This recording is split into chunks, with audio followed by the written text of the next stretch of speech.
ପୂର୍ତ୍ତ ବିଭାଗ ଭଗାଡ଼ି ସାଜିଛି।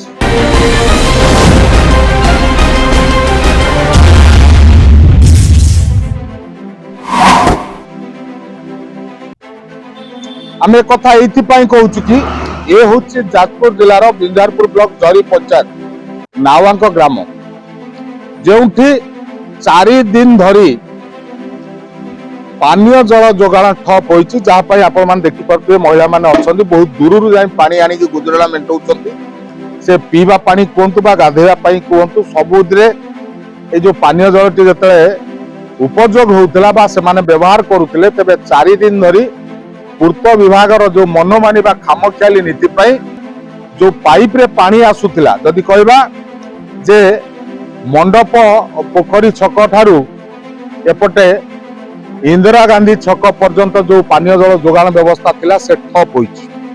जेतेबेले पूर्त विभागर ए रास्ताटी मु कहबी कैमरा पर्सन अनुरोध करबी देखेबे रास्ताटी निर्माण होइतिला से समय पोखरी पाखरे जो भली भाबे गाइड वाल करी रास्ताटी के निर्माण करिवा कथा पूर्त विभाग ता करि नथिला।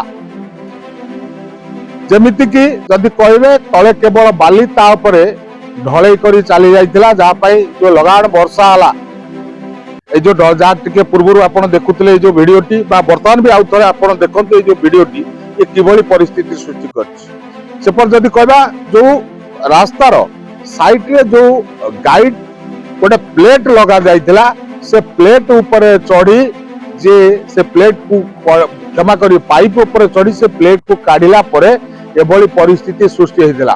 तबे सीधा सीधी अछंती किछि महिला अछंती पचारिबा कोन रहितिला घटना काहे के एभली परिस्थिति धरि से माने बाल्टी धरि एत दूर जाउतनी। आगे आपन ना को मोन सुलोचना जेना कोन कहिबे काहे के एभली परिस्थिति आमे 3 दिन हैला पानी पाउन ना हम रोसे करी खाइम हम फिर छोट छोट छुआ नै के हम किमि देठ रहिम रास्ता हो जो खोली के नै गेले एठी भी लोक चिड़ा है देखथिले से लोक भी किछि भी विरोध करले नै आमे 3 दिन हैला आमे बहुत दूर वाटर पानी आने की आज रोसे करी गंडे खाऊ दूररु पानी आनी की रोसे करूचंती ये गोटे बड़ कथा।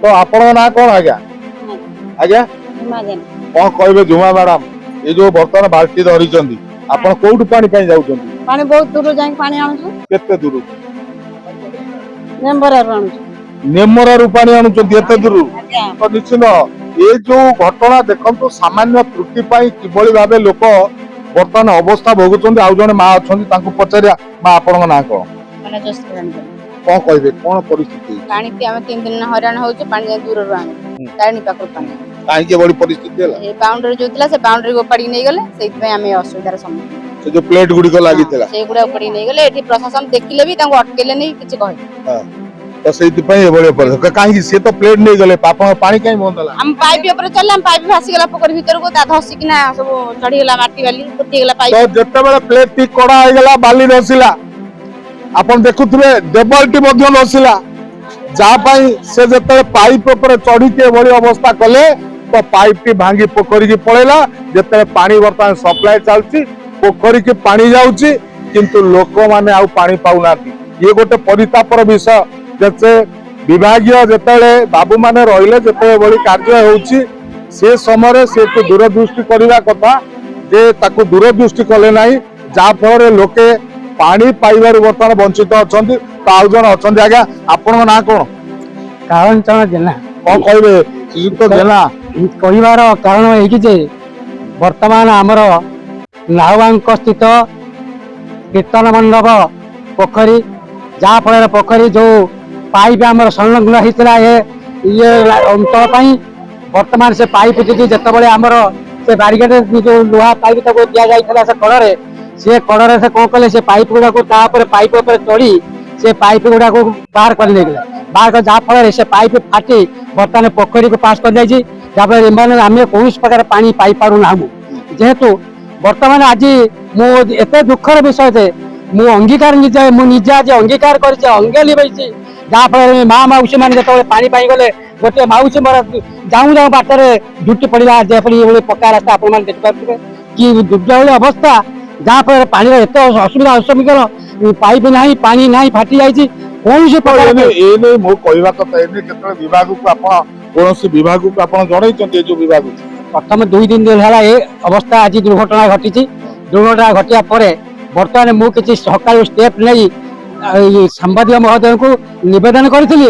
ସେ ଆସି ଆମ ପାଖରେ ଉପସ୍ଥିତ ପଚି ଆମର ଦୁଃଖ ଦୁର୍ଦ୍ଦଶାକୁ ଦେଖି ସେ ଆଜି ନିଶ୍ଚିତ ଭାବରେ ଅନୁଭବ କରିଛନ୍ତି।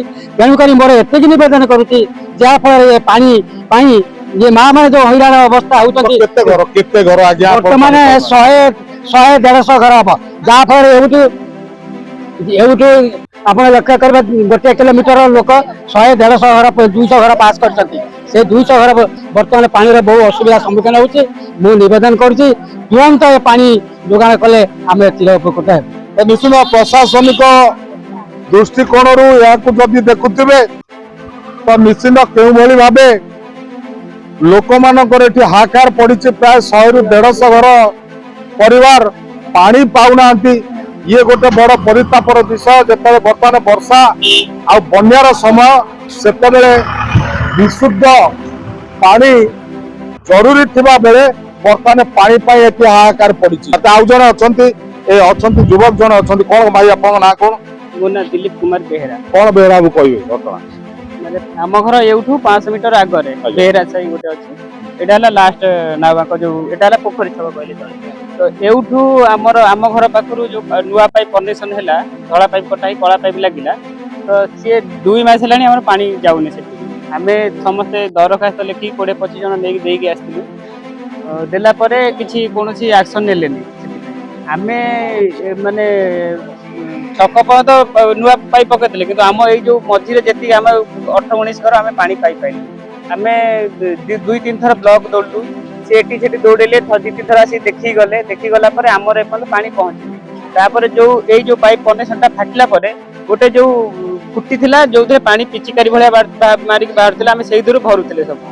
ସେଇ ଯୋଉ ସେଟା ବି ପୁରା ବନ୍ଦ ହେଇଗଲା। ବର୍ତ୍ତମାନ ଆମେ ଯାଇକି ସିଂପୁର ପାଣି ନେଇକି ଆସୁଛୁ। ମିନିମମ୍ ସକାଳୁ ମାନେ ଅଲଗା ମୋର ପର୍ସନାଲ କାମ ଛାଡିକି 2 ଘଣ୍ଟା କେବଳ ପାଣି ବୋହିବାର ମୋର ସମୟ ଯାଉଛି। ତ ନିଶ୍ଚିତ ଆମେ ଯଦି ବିଭାଗୀୟ ବାବୁ ଆପଣ ହୃଦୟଙ୍ଗମ କରିପାରୁଥିବେ ଏଭଳି ଦୁଃଖ, ତ ନିଶ୍ଚିତ ଏ ଅଞ୍ଚଳର ଲୋକ କିଭଳି ପାଣି ପାଇବେ ଏହାର ତୁରନ୍ତ ବ୍ୟବସ୍ଥା ହେବା ଦରକାର। ବିଞ୍ଜାରପୁରରୁ ଦିଲ୍ଲୀପ କୁମାରଙ୍କ ସହ ସମରେନ୍ଦ୍ର ପାଢୀ, ଶପଥ।